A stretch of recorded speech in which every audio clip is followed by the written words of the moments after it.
morning, dear students, and welcome to today's session. In this particular class, we are going to continue with our discussion of the play The Merchant of Venice, Act 4, Scene 1, and we are going to discuss from line number 153 to line number 215. So, in the last class, we saw that the Duke is informed by a clerk, by Nerissa, that Portia was standing outside the court, and she was waiting for the answer of the Duke whether he would allow Portia to decide the case between the Jew and the merchant on behalf of Dr. Bellario. So we see that Dr. Bellario recommends Portia, who is disguised as a young and learned doctor of law, to decide the dispute between the Jew and the merchant, that is Antonio. So the Duke welcomes Portia heartily, and he tells 3 or 4 of attendants to go outside the court and to give Portia a courteous conduct, welcome him politely to the court. And meantime, the court will be listening to the letter of Dr. Bellario. So he expresses his desire to listen to the letter sent by Dr. Bellario. It is from this point that we are going to do today. So the clerk reads out, the clerk of the court, he reads out the letter of Dr. Bellario. Dr. Bellario writes, "Your Grace shall understand that at the receipt of your letter I am very sick. But in the instant that your messenger came, in loving visitation was with me a young doctor of Rome. His name is Balthazar." So, in this particular letter, Dr. Bellario informs the Duke that at the moment when he received the letter from the Duke requesting him to give his advice and to decide the conflict between Shylock and Antonio, at that particular moment when Dr. Bellario had received the Duke's letter, he was very sick. So he says that he was very sick, and at that moment when the messenger of the Duke had visited Dr. Bellario, Dr. Bellario had a guest in his house. So a learned young doctor of law of Rome, whose name is Balthazar, was there at his house, and he had paid a friendly visit to his house. So this Balthazar had paid a friendly visit to Dr. Bellario's house when the messenger of the Duke had come to Dr. Bellario. And we are told that Balthazar is a young doctor of law of Rome. So we know that Portia is disguised as a young doctor of law, and she, in her disguise, her name is Balthazar. Dr. Bellario also informs the Duke that he had acquainted him with the cause in controversy between the Jew and Antonio the merchant. So Dr. Bellario, since he was sick, he discussed the matter with his friend Balthazar. He had informed Balthazar everything about the matter, or about the controversy, about the dispute between Shylock and Antonio.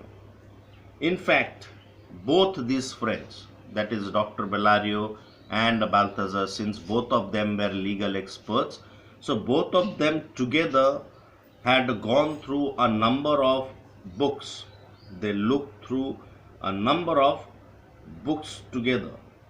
And furthermore, Balthazar is also aware of the opinion of Dr. Bellario. He also has the advised opinion of Dr. Bellario, which no doubt will help him to decide the controversy between the Jew and the merchant.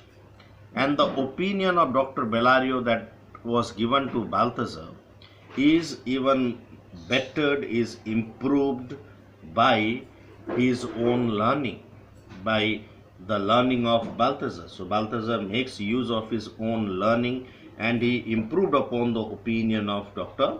Bellario.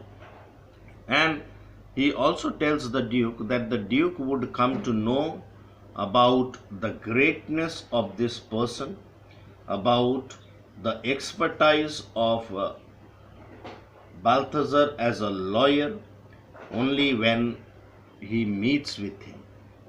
And he cannot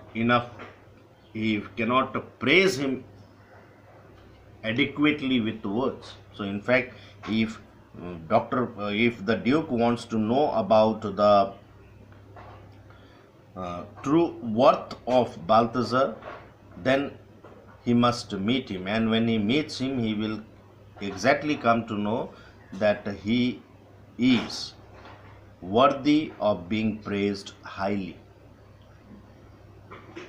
And Dr. Bellario informs the Duke that when Dr. Bellario, since he was sick, he was unable to decide the dispute between the Jew and Antonio. Therefore, he earnestly requested Balthazar to decide the case in his place. And it is at the request of Balthazar that this young learned doctor of law agreed to decide the case between the Jew and the merchant, and that is how he has come to Venice. Then Bellario says, I beseech you, let his lack of years be no impediment to let him lack a reverent estimation. So, though Portia, in her disguise, appears to be young, though she appears to be very young in age, but that lack of age should not be a hindrance to make her hold at the highest esteem. So she deserves to be respected. She deserves to be praised highly because she is extremely witty and intelligent. For I never knew so young a body with so old a head. Though she may be very young in age, but she is very much experienced. She is very learned. And therefore Dr. Bellario recommends Portia to the Duke, and if the Duke accepts Portia, then the trial shall better publish his commendation. So the way she would conduct the trial, the way Balthazar would conduct the trial in the court of Venice, that would obviously make everyone praise him, commend him. Yeah. So then if Balthazar is given a chance, then it can clearly be seen how much better he is for any praise than what Bellario says. Now the Duke, you hear the learned Bellario, what he writes, and here I take it, is the doctor come? So the Duke was desperately waiting for some expert to decide the case between Antonio and Jew. So he is very glad to welcome Portia and inquires that whether the doctor has come yet. Just then Portia enters, and she is dressed like a doctor of laws. And the Duke gives a gracious welcome to Portia. Give me your hand. Come you from old Bellario? That did have Bellario send you? Portia, I did, my lord. So she is recommended by Bellario. The Duke, you are welcome. take your place. Are you acquainted with the difference that holds this present question in the court? So he graciously welcomes Portia and then asks Portia that whether she is aware, she is acquainted with the difference, with the nature of the dispute that is involved in the present case before the court, the nature of dispute between Antonio and Shylock. Then Portia, I am informed thoroughly of the case. So Portia says that she is aware of the case thoroughly. Which is the merchant here and which is the Jew? Okay, so Portia inquires that who is the merchant and who is the Jew, because she is coming to Venice for the first time and she has never met personally with Shylock or Antonio. So she is unaware who is Antonio and who is Shylock. So she raises the question that who is the merchant and who is the Jew. Then the Duke Antonio and old Shylock both stand forth. Okay, so the Duke asks both Antonio and Shylock to stand forward so that Portia can see who is Shylock and who is Jew. Then Portia says, is your name Shylock? Then Shylock very confidently, yes, Shylock is my name. Okay, he introduces himself. Portia, of a strange nature is the suit you follow, yet in such rule that the Venetian law cannot impugn you as you do proceed. Okay. So cannot impugn. Impugn here means find fault with. So she clearly tells Shylock that the legal suit which Shylock is following in the court, the case that is being presently followed in the court by Shylock, it is no doubt of strange nature. It is quite strange, it is quite peculiar, because such type of case was never dealt in the Venetian court before that. In fact, in none of the countries a man could have come across such type of case before. So she says that it is of strange nature because here Shylock is demanding for the pound of Antonio's flesh as the forfeit. But still, though it is strange in nature, but still, according to the Venetian law, according to the rules of Venetian law, no one can find fault with what Shylock is proceeding in the court. So Shylock is justified. Shylock is as per the law because the bond is forfeited. And then to Antonio she speaks, you stand within his danger, do you not? So she inquires of Antonio that Antonio is in danger from Shylock. And is it not the case? Antonio very passively, yes, so he says. Okay, he is standing in the danger of Shylock, and that is what is because of Shylock. Then Portia inquires of Antonio, do you confess the bond? Antonio, I do. So he admits the bond. Then Portia, then must the Jew be merciful.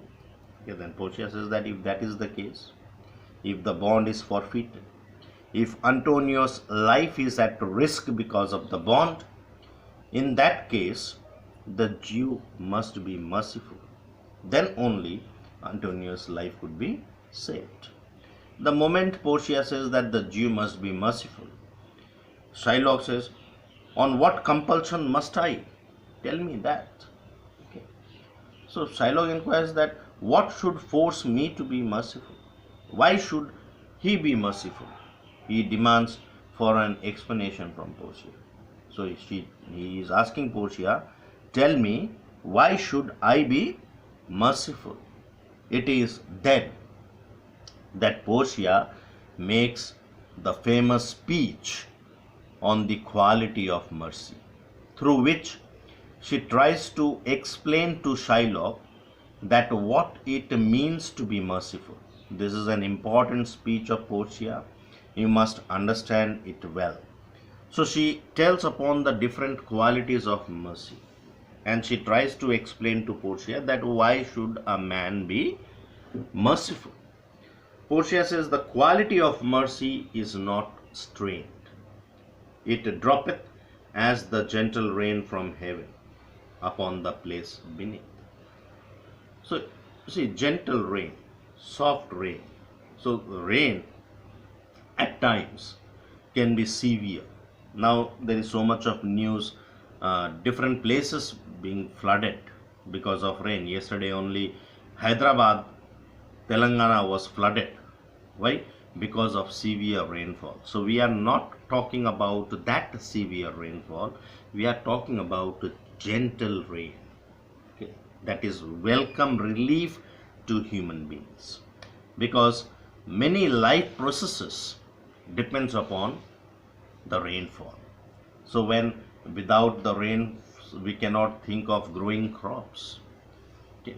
That it relieves the human beings as it gives some relief from the hot summers. So that gentle rain. So just like the gentle rain that drops from heaven, just like the drops of rainwater falls spontaneously from the sky upon the earth, and that rain is a blessing to the earth, blessing to the people living on the earth, because it helps in different things. Similarly, the quality of mercy also cannot be strained. Cannot be strained means the quality of mercy cannot be forced. So no person can force anyone to be merciful.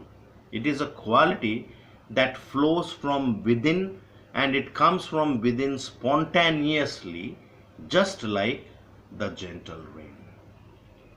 Just like the gentle rain. We cannot force anybody to be merciful.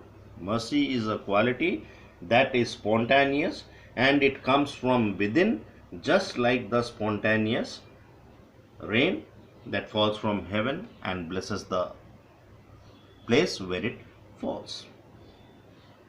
And then she says, it is twice blessed.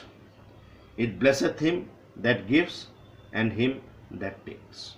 So the quality of mercy, next point, the quality of mercy is twice blessed. So it is blessed twice. Why? Because the person who shows mercy is blessed. He is praised for being merciful. And the person who receives mercy, he takes it as a blessing of God. So he is also blessed. So this person should be merciful because it is a quality that is twice blessed. The person who shows mercy upon others is blessed because he is merciful. So therefore he is blessed by God. And the person who receives mercy is also equally blessed because he receives it as a blessing of God. It is mightiest in the mightiest. It becomes the throned monarch better than his crown. It is mightiest in the mightiest, means mercy is the most powerful in the men with most power. Or we can say that mercy is the most powerful weapon that most powerful men have in this world. It becomes means it suits. It suits a throned monarch. It suits a throned monarch even better than his crown. Okay. So it is, throned monarch means a royal king. So the quality of mercy is a nobler quality in a royal king than the crown which he wears. So the crown which the royal king wears, that crown is a symbol of his authoritative power, is a symbol of his power, is a symbol of his earthly power, which signifies that he is the king and all other people are his subjects. But what makes the king truly respected by the subjects? What makes the people admire the king, respect the king, is not his power and authority. It is his merciful nature. So if the king is truly merciful by nature, then he is remembered for long by the people. He is appreciated by his subjects. He is greatly admired and respected by his subjects. Therefore, mercy is the quality that suits the king even better than his crown. His spectre shows the force of temporal power, the attribute to awe and majesty, wherein doth sit the dread and fear of kings. Try to understand this. The spectre which the king holds in his hand. Here, spectre means a rod which the king holds in his hand, which symbolizes his royal powers. His royal power. So this royal power is temporal. Temporal means today he is the king, so he is holding a spectre in his hand. Tomorrow somebody else may be the king. He may not be the king anymore. Okay. So that power is not eternal power, is not permanent power. That spectre which he holds in his hand is a rod, and it symbolizes his royal powers. But these powers are temporal power, and it is because of that power that it is an attribute to awe and majesty, and wherein doth sit the dread and fear of kings. People respect him, people admire him, because they are afraid of him. They are afraid of him, afraid of his royal powers. So they admire the king, they respect the king. It demands awe and majesty from the people, and people respect him not because of his nature, but because of his temporal power, because of his spectre. But mercy is above this spectre this way. But mercy is far above this worldly power that is ruled by those people who have spectres in their hands. Okay. It is enthroned in the hearts of the king. Mercy is a quality that is deep seated in the hearts of the king. It is an attribute to God himself. So you see, a king is remembered for his kindness, for being merciful. And that quality of mercy is even better than the spectred sway of the king, is even better than the temporal power of the king. And then it is a quality that is enthroned in the hearts of the king. Mercy is a quality that is deep seated in the hearts of the king, and if a person is merciful, he becomes like a king, because it is a quality that befits a king. And then this is a quality, it is an attribute to God himself. It is an attribute to God himself means it is a quality that belongs to God. So therefore, when a person is merciful, he shows himself like God. He is elevated to the height of God. When mercy seasons justice. When mercy seasons justice means when mercy moderates justice. Therefore, Jew, though justice be thy plea, consider this, that in the course of justice, none of us should see salvation. We do pray for mercy, and that same prayer doth teach us all to render the deeds of mercy. So therefore, Portia tries to remind Shylock that Shylock must remember that though justice is his demand, but he should remember that if everyone strictly demands for justice, then no person living in this world shall achieve salvation. If they were to judge according to the strict proceedings of the court, or according to the strict justice of God, then none of them would be saved. None of them would achieve salvation. All of them will be punished. Okay. Why? Because she refers to the Lord's Prayer, which you say in your morning assembly every day. Okay. What is the Lord's Prayer? Our Father in heaven, holy be your name. That prayer you say, no? In that prayer there is a line. God, forgive us our trespasses as we forgive those who trespass against us. You see, when we are asking God to forgive us our sins, that prayer where we pray for seeking for God's mercy, that same prayer teaches us that we should be merciful towards others. We should also render deeds of mercy. We should give in return our deeds of mercy. When we are praying to God to be merciful, that God forgive us our trespasses as we forgive those who trespass against us. So we are promising that we are also merciful. We are also rendering deeds of mercy to others. So saying this, Portia tries to explain to Shylock that why Shylock should be merciful. And then she says that she has spoken much to Shylock only to mitigate, only to reduce, to soften the Shylock's demand for justice. And she also informs Shylock that still if Shylock does not soften, if he still wants to follow his strict proceedings, then the strict court of Venice must needs give sentence against the merchant there. In that case, then the Venetian law will have to pass a judgment or will have to give a verdict against Antonio. Okay, because Antonio is at the fault, he has forfeited the law. So though she is asking Shylock to be merciful, but she is not compelling Shylock to be merciful. She says that Shylock must be merciful, and she explains to Shylock that why should he be merciful. And then she says that if still Shylock is not merciful and follows the strict proceedings of the court and remains obdurate in his demand for justice, then the court has to give a sentence against the merchant who was standing there, that is Antonio. So we do till here today, and we'll continue with this. Thank you for watching and stay blessed.